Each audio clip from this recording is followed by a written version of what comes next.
Burkina Faso, blocus de Paris sur l'armement. Macron joue-t-il avec le feu? Nous nous interrogeons encore.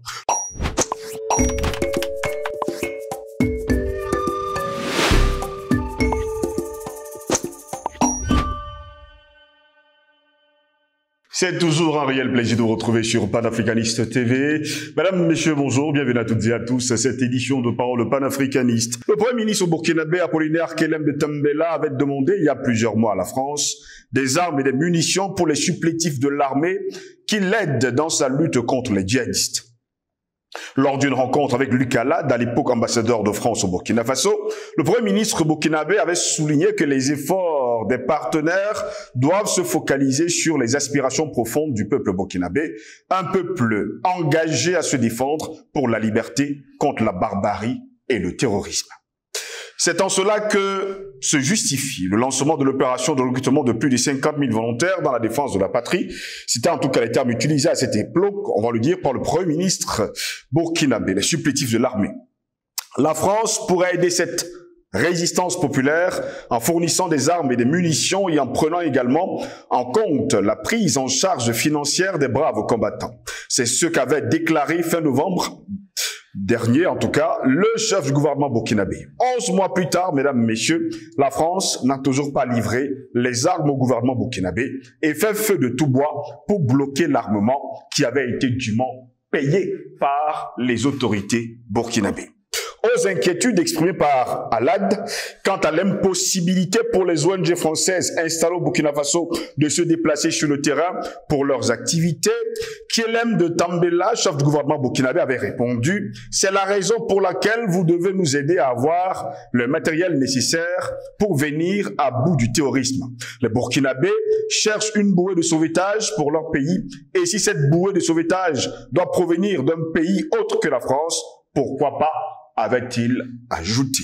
Pourquoi la France refuse toujours de donner les armes au Burkina Faso pour lutter contre les terroristes?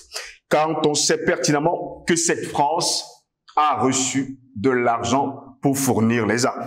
Peut-on également revenir en arrière pour dire à la terre entière que chaque fois que les pays africains ont souvent acheté des armes à la France, c'était des armes factices, c'était des fausses armes et parfois même des armes qui dataient des années 30, pour ne pas dire des années 1900 lors de la Première Guerre mondiale et qui ne s'utilisent plus aujourd'hui. Voilà pourquoi nous nous interrogeons, mesdames, messieurs. Burkina Faso, blocus de Paris sur l'armement. Macron joue-t-il avec le feu? Pour répondre à nos questions, nous sommes avec Patient Parfum d'Homme, homme politique de l'UPC, l'Union de la population du Cameroun. Patient Parfum d'Homme, bonjour, bienvenue à vous. Bonjour, c'est Jocelyn Goss. Bonjour à nos techniciens. Bonjour à nos millions d'internautes. Bonjour au peuple africain, au peuple haïtien. Haïti est au cœur de nos préoccupations. Nous n'aurons pas d'Afrique libre, nous n'aurons pas d'Afrique digne, tant que le peuple haïtien, plus que bicentenaire en termes de nos prétendue indépendance, continue de souffrir, d'affronter la misère, d'être dans cette situation de domination étrangère aujourd'hui, dont les gants sont devenus les principaux franchisés et qui ne peuvent pas permettre l'épanouissement de ce vaillant peuple qui, pour une première fois, a vu une nation nègre vaincre, n'est-ce pas, et proclamer son indépendance à la face du monde, face à une armée de mercenaires français. Et je crois que, une fois de plus, Haïti, mon cœur, Haïti, mon amour. Merci pour cette invitation. Très heureux de vous avoir. Patient Parfum d'Homme, Burkina Faso, blocus de Paris sur l'armement. Macron joue-t-il avec le feu? Pourquoi est-ce que chaque fois que les pays africains ont besoin d'armes pour combattre le terrorisme, le djihadisme et j'en passe, et qu'ils achètent des armes à la France, elles ne livrent jamais et parfois c'est carrément un blocus. Ce fut le cas en Centrafrique, au Cameroun, au Mali, au Burkina Faso aujourd'hui, sans oublier également le Niger. Bon, en même temps, c'est une preuve par 1 milliard que la France ne veut pas réellement que nos pays se libèrent, deviennent indépendants, ne soient plus obligés de se référer à la France dans les moindres petites initiatives qu'ils peuvent mettre en esprit ou bien en route, sans que la France ne donne son onction, ne donne son OK. Or, vous ne pouvez pas développer votre pays si vous êtes incapable, d'assumer votre sécurité. Le point numéro 1, mes excuses, d'un pays qui veut se lancer vers des lendemains meilleurs pour son peuple en termes, n'est-ce pas, d'une société nouvelle, d'une économie nouvelle, florissante, capable d'aider ce pays-là à mieux vivre, il faut commencer par assumer et assurer votre propre sécurité. Or, pour la France, nous étions des espèces de bantoustans qui dépendaient totalement d'elle. Et vous voyez, vous interrogez un président qu'on appelle le sage d'Afrique, M. Houphouët-Boigny. Il dit qu'il n'a pas besoin d'armée. L'armée française est là pour protéger son peuple et le protéger. Vous voyez ce que nous sommes arrivés. Il a fallu que Laurent Gbagbo arrive et qu'il commence à rêver à construire une petite armée. Monsieur, le sage d'Afrique, Houphouët-Boigny lui disait, n'a pas besoin d'une armée. La France est là pour le protéger. Et en même temps, il se dit, président d'un pays indépendant. C'est parce qu'il voit la contradiction. Bon, quand d'autres pays ont brisé ce glacis et ont tenté de construire des armées républicaines à leur service, il y a maintenant des fondamentaux qu'il faut pour une armée. C'est d'abord les armes. C'est le matériel logistique pour le transport et d'autres choses. C'est la capacité d'avoir du renseignement. Pratiquement aucun pays de l'Afrique dit francophone n'a un satellite en orbite qui peut surveiller, même seulement pour les besoins de la météo. Or, vous savez que dans la guerre, tout ça compte. Exact. Aucun. Mais vous avez des pays qui, à peine arrivés à l'indépendance, il y a excusez-moi l'expression, comme l'Angola, qui ont des satellites, qui couvrent complètement leur territoire, qui leur disent en temps réel les mouvements qui peuvent s'effectuer sur leur sol. Ici, chez nous, dans le fameux précaré français, il n'y a pas de pays comme ça. Donc, nous sommes obligés de nous remettre en termes de renseignement à eux. Nous voulons tel renseignement sur telle zone. Est-ce que vous pouvez nous... Oui, il dit, bon, on va vous facturer ça. Le satellite, ça coûte cher. Hein? Voilà où nous en sommes. Donc, pour Paris, nous étions des éternels gamins. Il ne fallait pas qu'on sorte de cette situation-là pour devenir des majeurs, capables de prendre un destin en main et avoir une vision qui corresponde à leurs besoins. C'est ça la France-Afrique. C'est ça le système de domination française. Et pourquoi voulez-vous qu'un pays comme le Burkina Faso en fasse exception? Pourquoi? C'est ça la doctrine de Paris. C'est ça la doctrine des élites françaises. Ils n'ont pas besoin d'assurer même leur propre sécurité. Nous le faisons pour eux. Et par voie de conséquence, c'est eux qui dirigent votre politique. C'est eux qui orientent vos finances. C'est eux qui déclinent, n'est-ce pas, votre culture. Voilà. Donc, en réalité, vous êtes des esclaves de ces gens. Et on fait, qu'est-ce qu'on fait? Base militaire à Dakar au Sénégal, base militaire à Abidjan, en Côte d'Ivoire, et les forces sabres au Burkina Faso, la force Barkhane au Mali, des forces Sangaris et tout ce que vous voulez en Centrafrique, Takuba et tout ce que vous voulez. Et voilà, il y a d'autres bases militaires, et à N'Djamena, et à Libreville, et la boucle est bouclée. Vous ne pouvez pas bouger. Et chaque fois, ils pérorent. Tu vois les présidents français aller pérorer sur la place internationale. Oui, nous allons tenir un discours sur la question de la forêt du bassin du Congo.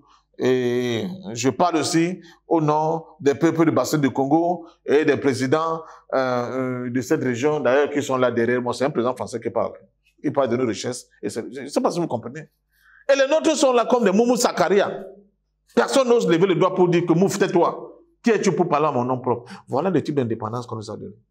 Et pourquoi? Parce qu'on n'a pas les armes. On n'a pas des armées compétitives. Qu'est-ce qu'on va faire? Même le Tchad dont on nous parle là, qu'est-ce qu'ils ont fait du Tchad quoi? Un pays avec des coups d'État et des guerres à ne plus en finir. On a fait les oppositions africaines, des gourans, aujourd'hui les Agawa, contre leurs frères du Sud. Il faut massacrer, ils brûlent tout. La terre brûlée. Vous êtes obligés de vous soumettre à ceux à qui on a donné les armes.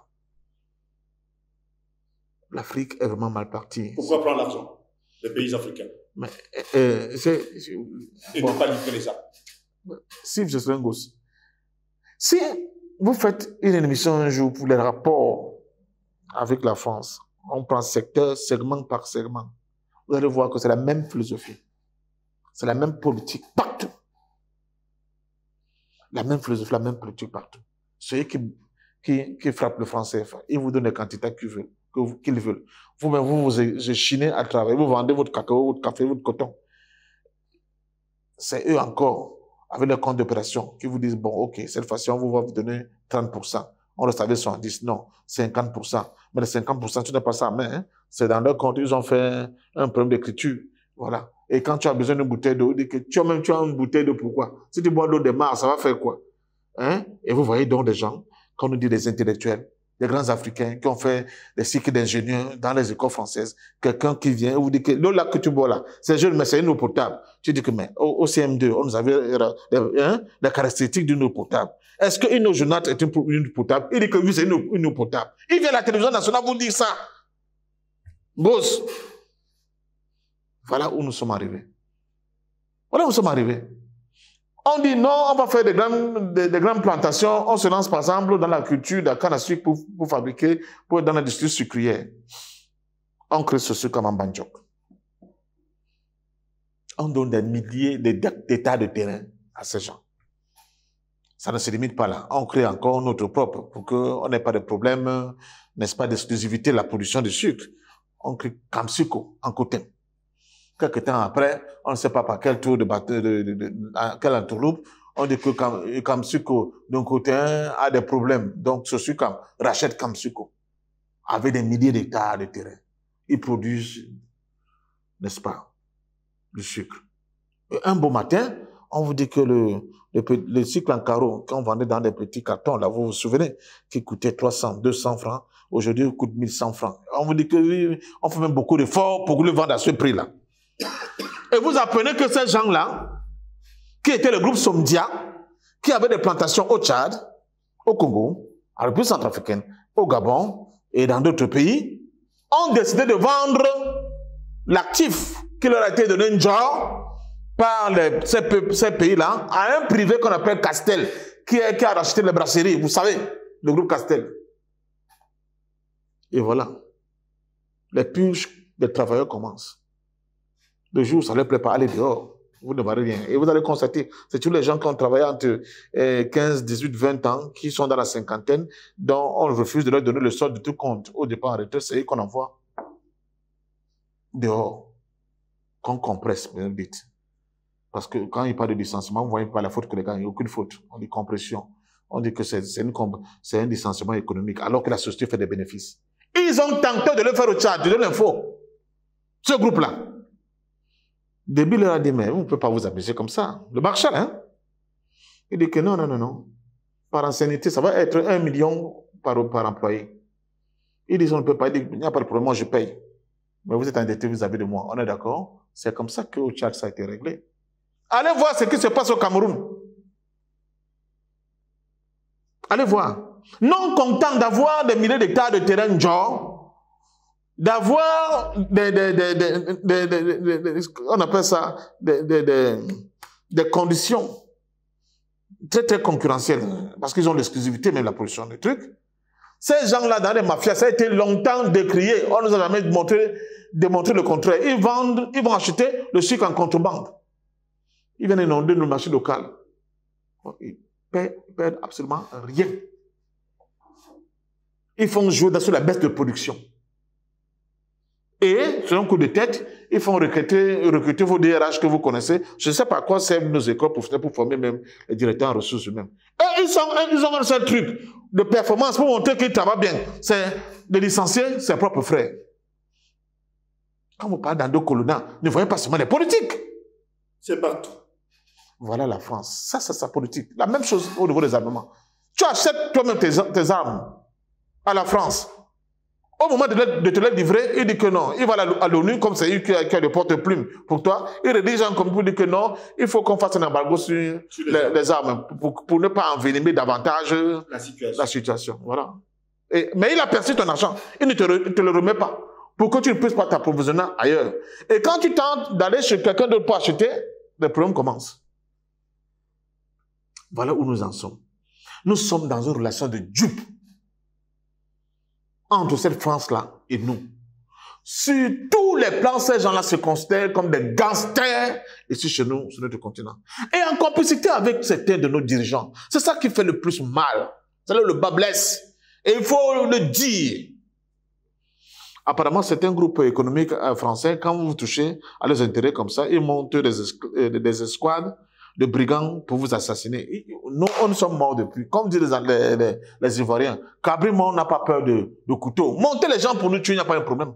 D'autres vont sortir de l'ombre et prendre notre place ici et ils vont vous dire cette vérité-là. Monsieur Macron, voilà, quand vous parlez de sentiments anti-français, voilà. Ça se décline. Vous renvoyez des gens qui ont passé toute leur vie à construire une entreprise qui est performante, qui fait des bénéfices, mais comme ça ne nous convient pas, ce n'est pas l'équivalent des milliards que vous rêvez dans votre lit là quand vous dormez que vous devez gagner sur le Cameroun, vous dites qu'il faut mettre les gens dehors. On met les gens dehors, vous demandez la raison de ce que suppression de postes. Ça veut dire que quoi? Alors que quand il y a quand même des Camerounais un tout petit peu conscients des Africains, vous voyez les bagarres qui se passent, vous avez parlé du président Déby, et même avant, le management, par exemple de Sosuka, disait que les gens que vous me demandez de licencier là, de les envoyer dans la rue, ils vont faire comment? Si on vous a donné cette milliers d'hectares de terrain, donc pour rien, pour un franc symbolique, c'est pour que vous sachiez que vous êtes aussi une société bien que privée, mais quelle responsabilité sociale? Vous voyez le capitalisme néolibéral comme il est méchant et violent? Très violent. Donc, voilà. C'est comme ça partout, partout, partout. Constat fait quand même, hein, patient parfait d'homme, comment comprendre que les terroristes sur le continent africain soient mieux outillés et mieux armés que les armées régulières? Qui leur offre les armes? Qui les entretient? C'est-à-dire que on m'a dit que c'est un intellectuel camerounais qui a eu une réaction violente et barbare vis-à-vis d'un journaliste qui posait la question que Oumnobe était un saint. J'aurais pu avoir la même réaction avec vous. Vous voyez que c'est des bandits, on dit non, toi aussi. Tu vois pas que c'est des bandits? C'est eux qui arment ces terroristes, ce sont leurs complices. Et ces terroristes se laissent manipuler par une prétendue doctrine nouvelle de l'islam. Les gars ne savent même pas ce que c'est. Ils se font instrumentaliser par ces gens-là, qui leur donnent des armes. Ils disent que comme ça, vous allez finir par imposer la vraie religion islamique ici chez vous. Et comme ça, ils disent au pouvoir, vous voyez ce qui vient là-bas en haut, si vous ne signez pas tel accord, on fait comment? C'est du gangstérisme. C'est le véritable flibustier. C'est des bandits. Je dis que même dans les domaines où vous ne voyez pas l'arme, où ça se fait par les pérites comme on dit, mais vous voyez comment, toujours dans les manipulations, comment faire, on manipule les Africains, on leur donne de faux postes, on dit, allez massacrer vos frères. Voilà, c'est eux qui fournissent ces armes-là.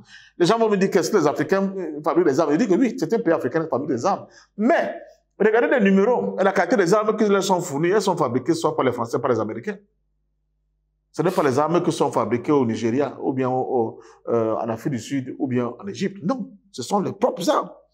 Et souvent, ces forces supplétives à leur présence là, pour nous nuire, elles sont mieux équipées que nos armées. On avait vu avec Boko Haram, non? Il a fallu que le Cameroun monte en puissance dans l'acquisition d'armes nouvelles pour essayer de faire, comme on dit au quartier, le home à Boko Haram. Parce que les gars se croyaient tout permis. J'ai parlé de renseignement, tu as fait ça, ne pas comprendre. Et ils ont leur satellite, ils voient que les gars en moto sont en train de descendre, ils ne disent rien. Quand vous voulez vous déplacer pour aller sur le point A, ils informent leurs complices que, attention, bougez du point A. Ils sont en train d'arriver là-bas. Mais le point B est dégarni.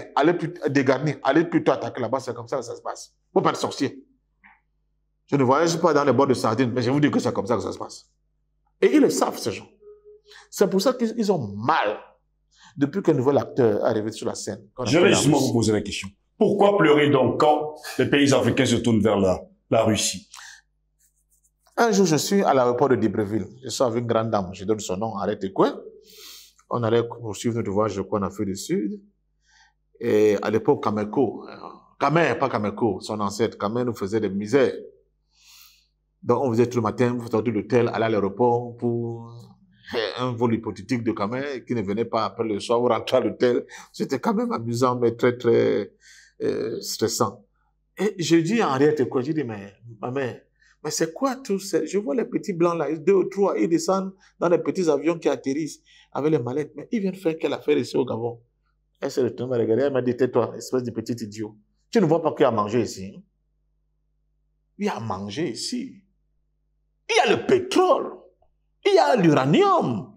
Il y a le manganèse. Il y a l'or. Il y a les bois précieux. Il y a le koumé, mon fils. C'est ça qu'ils viennent manger.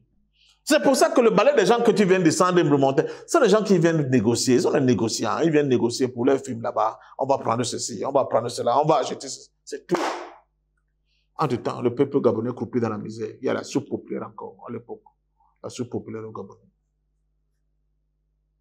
Et aujourd'hui, on vous dit que Madame Sylvia Bongo, on a trouvé chez elle 200 000 milliards de francs CFA. Vous ne comprenez pas. Il faut dire cette vérité à notre église. Vous nous faites honte. C'est une honte pour nous. Personne ne viendra sauver l'Afrique si les Africains eux-mêmes ne se mettent pas debout. Donc, cette politique de vous achetez les armes à la France, elle refuse de vous les fournir. Quand vous allez chez notre fournisseur d'armes, le cas de la Russie, oh, on commence à crier. Comme vous voyez, la Russie a une politique coloniale en Afrique. Hein, ils se font payer sur les mines d'or. Et quelqu'un de là de poser la question. Et vous, on vous paye avec quoi? Avec le goro ou bien avec le kori? Vous voyez comment ces gens sont? Nous disons la France, faites attention. Vous ne pouvez pas nous tuer tous. Vous ne pouvez pas nous tuer tous. Moi, j'ai plus de 50 ans. Je n'ai plus peur de mourir. Vous n'avez pas à nous tuer tous. Il est temps pour vous de revoir votre politique que vous avez de notre continent. Nous ne voulons pas être vos amis. On ne va pas se faire les baisers dans la bouche. C'est pas ce que vous nous demandons. Mais respectez-nous. Si vous ne nous respectez pas, nous ne pourrons pas vous respecter. Non, vous non plus. Comme disait Aimé Césaire. Comme disait Aimé Césaire. Accommodez-vous de moi, je m'accommoderai point de vous. Parce que c'est pas possible, si Justin Gosse. Et c'est comme ça qu'ils ont créé des situations très compliquées, des gens qui n'ont plus toutes les têtes. Ils pensent que la réussite sociale, c'est de voler l'argent au peuple, c'est de licencier les gens, c'est être dans la corruption, construire les immeubles, avoir des grosses voitures, avoir 3 femmes et 50 jombas. Donc on dit que lui, il a réussi socialement. Voilà ce que l'Africain lobotomisé, n'est-ce pas, endocolonisé, pense que quand on parle de réussite sociale, c'est ça. Ce n'est pas ça la réussite sociale.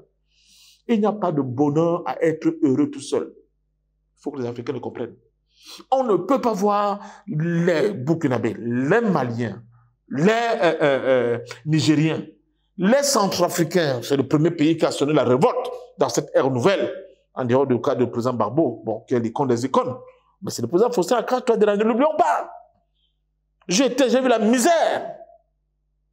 Elle dit merci au président Faustin Hakasse-Touadéra de nous avoir ouvert les yeux. Vous ne pouvez pas voir vos frères, vos propres frères vivre dans la misère comme ça, alors qu'ils sont assis sur les montagnes d'or.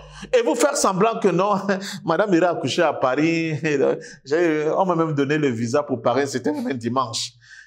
Et vous dites ça pour montrer que vous êtes trop fort. Non, quand même.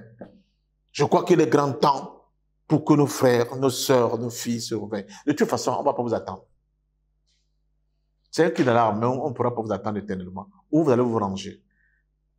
Vous allez finir dans les poubelles de l'histoire. Allez voir ceux qui sont en prison, la prison centrale de Libreville. Dites-leur le bonjour de ma part à Noureddin. C'est le moment de continuer à voir les chutes avec les Louis Vuitton. C'est aussi ça la vie. C'est aussi ça la vie. Elle est belle, elle est courte, elle est dangereuse, mais elle mérite d'être vécue. Merci à vous. C'est moi qui vous dis merci.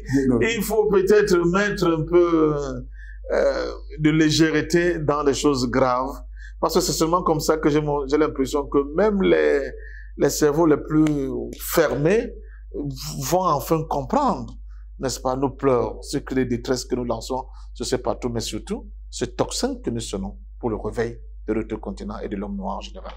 Et comme le déclarait Aimé Césaire, ma bouche sera la bouche des malheurs qui n'ont point de bouche, ma voix, la liberté de celle qui s'affaisse au cachot du désespoir. Sur ce, mesdames, messieurs, bonne journée à toutes et à tous.